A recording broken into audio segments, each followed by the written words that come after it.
JR alias Jovan yang merupakan pacar dari mendiang Natasha Antou, tertunduk lesu saat menyerahkan diri ke Polda Sulawesi Utara pada Senin, 26 Mei 2025, sekira pukul 14.30 waktu Indonesia Tengah. Diketahui, Natasha Antou merupakan warga Sulut yang meninggal dunia di Kamboja beberapa waktu lalu. Pemulangan jenazah Natasha dari Kamboja ke Sulut melewati proses panjang dan mengalami kendala. Jovan diduga kuat telah memakai uang donasi sebesar 300 juta rupiah lebih untuk biaya pemulangan jenazah Natasha dari Kamboja. Tindakan Jovan tersebut menjadi kendala dalam proses pemulangan jenazah Natasha dari Kamboja. Setelah jenazah Natasha berhasil dipulangkan ke Sulut, Jovan yang juga ikut pulang, langsung menyerahkan diri ke Polda Sulut. Setibanya di Mabes Polda Sulut, Jovan langsung diperiksa oleh penyidik. Saat ditanya terkait uang donasi, Jovan hanya tertunduk malu. Sebelumnya Jovan telah dilaporkan ke Polda Sulut oleh pihak keluarga almarhumah Natasha. Nelson Antou, ayah dari mendiang Natasha, angkat bicara terkait Jovan yang telah menyerahkan diri ke Polda Sulut.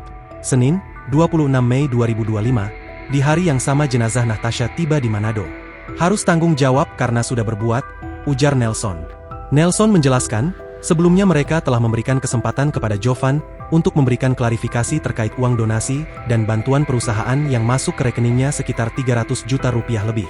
Tapi sampai pihaknya membuat laporan di Polda Sulut, Jovan tidak pernah mau membuka komunikasi dengan pihak keluarga. Jadi sekarang harus tanggung jawab, kita tidak ada cabut laporan biar proses hukum terus berjalan, tuturnya. Kata Nelson, karena hanya kemurahan Tuhan sehingga ada orang-orang baik yang menolong sehingga anaknya bisa dipulangkan. Kalau tidak anak saya sampai saat ini masih tetap di Kamboja, jelasnya. Nelson menambahkan, semua proses hukum pihak keluarga telah mempercayakan kepada Polda Sulut. Kami berterima kasih kepada Polda Sulut sudah proses laporan kami. Pihak keluarga inginkan ini tetap dilanjutkan, pungkasnya.